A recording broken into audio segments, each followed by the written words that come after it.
Hello, it's me, Igorro. Today I'm going to go through some tidbits that I found.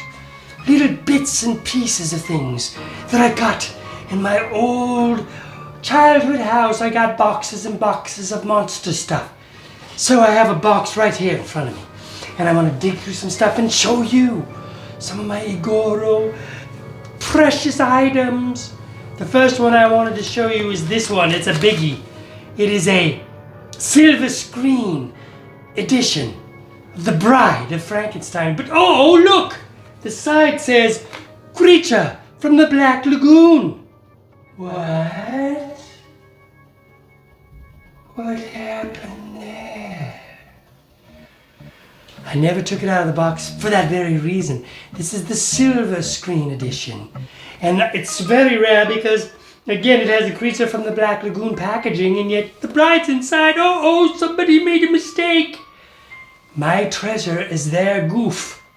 This is the silver screen. The only ones that were silver screen as far as I know, or at least at this point, were the Creature, the Phantom of the Opera, and the Bride of Frankenstein. So this is a beautiful sideshow collectible from the Universal sect. SideshowToys.com. Yeah, they made these. So I got pretty much all of them. I think let's get through this stuff and see what else I have.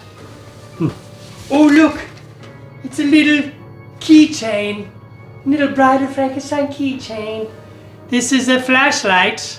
Does it still work? Probably not. I've never taken it out of the package again, but this is something that's been stored in my attic in my childhood home. Yes, I love it. I think I only got this keychain. They had other ones, right? But this is the one that I got, Universal.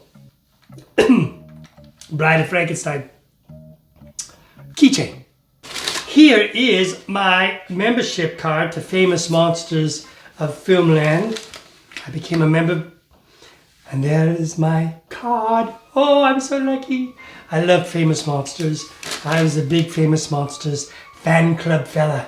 I collected almost every single of Famous Monsters that ever came out. Almost all of them, except for I think 4 or 5 issues, which we will go through my Famous Monsters of Filmland collection at some point too, because that is, again, in one of my boxes. Oh, looky here.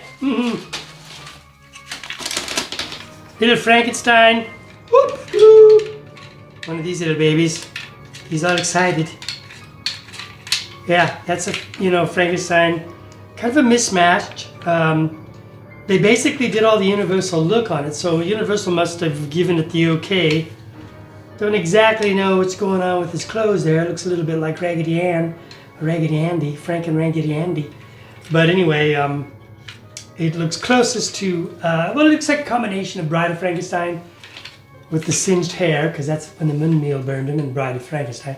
It also almost has that, the poofy legs look more like Son of Frankenstein. The middle, Raggedy Ann, okay? The Monster Stamp Collection. Remember they made these a while back? I have 2 books of them. Mwah! Let me take a look inside and see what they are actually. Oh yeah, they are. Beautiful prints. Brand spanking new. I never touched them, folks. In the old days, you just ripped open the packages and then find out years later, oh my gosh, that was worth buckaroos, but I was 8 and I didn't know. There's a musical I did, Reefer Madness, but it has nothing to do with this. Ha! Okay. Batman, Superman, the Hulk, which was based, Stanley said that the Hulk was based on the Frankenstein monster and Dr. Jekyll and Mr. Hyde. Love Stanley. Ooh, here's a shirt. Well, no, not a shirt, a little blanket for your pet rat, Ben. A little Frankenstein thingamajiggy.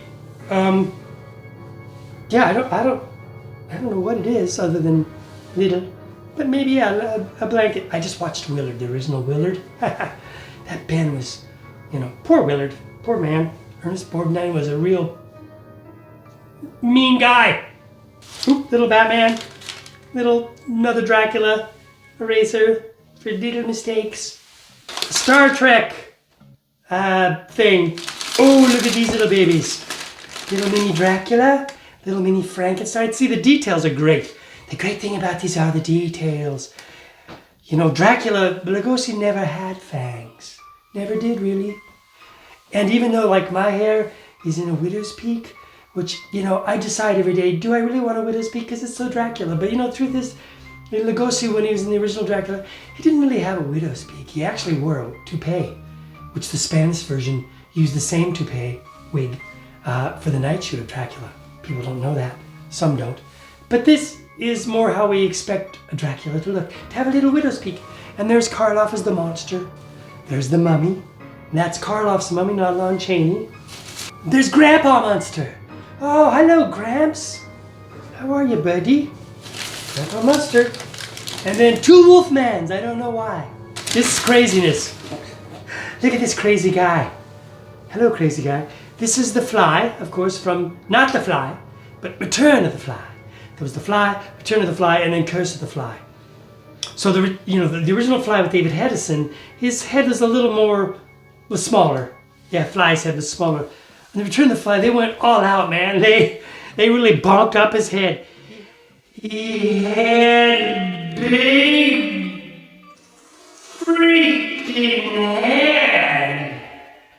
Like the Fly, for being a little insect, he had one whopper of a head.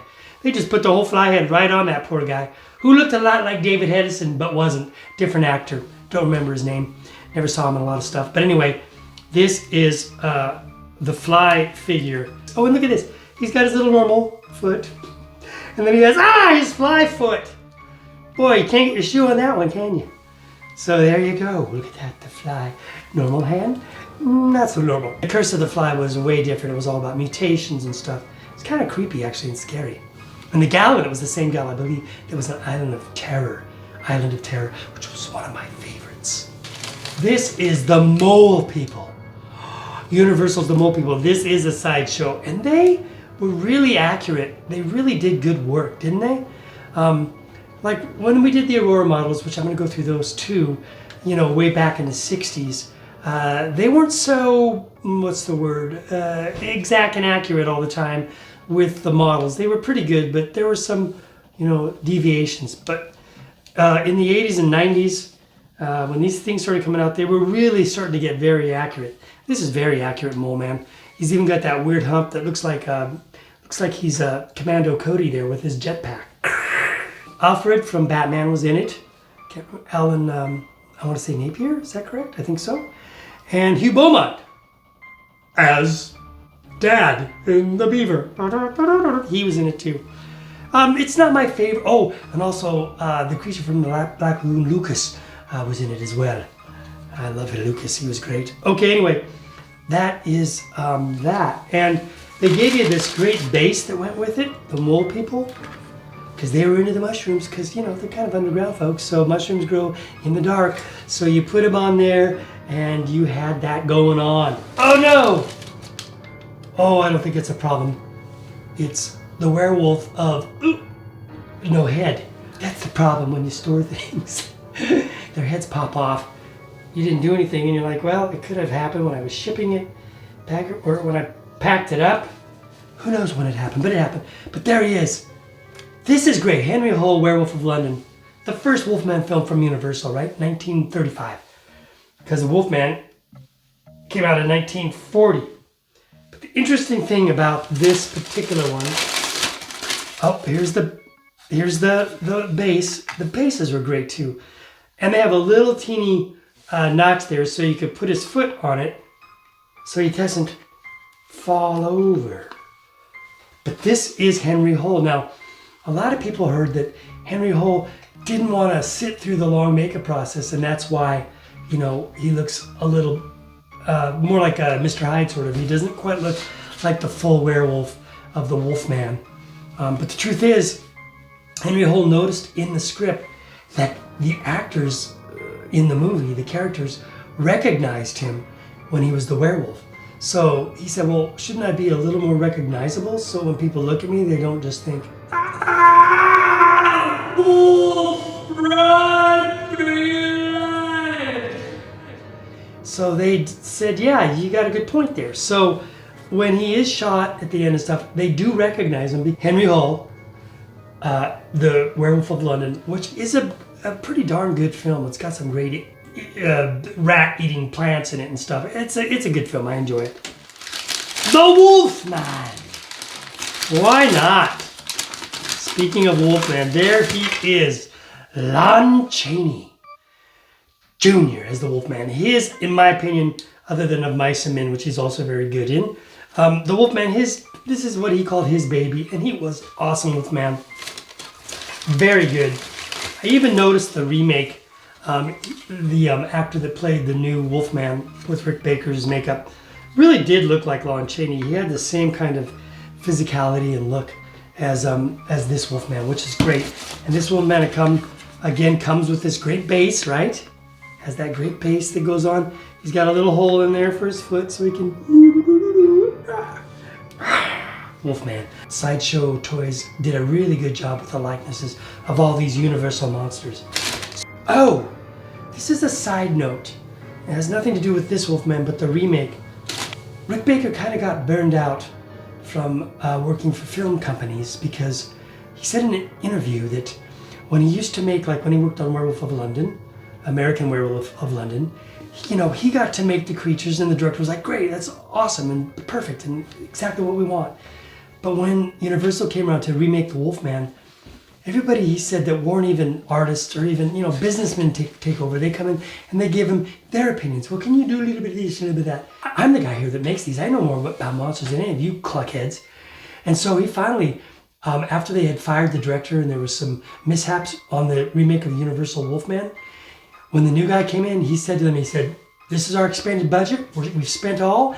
This is the Wolfman. This is what he's going to look like, and this is how it's going to be. And they were just like, okay. And from that day on, he's like, you know what? I'm done. I've succeeded way beyond what I needed to do in the industry. He does his own projects now. He works independently mostly, and good for him. Good for him for sticking to his art and his craft. Because I've met Rick Baker.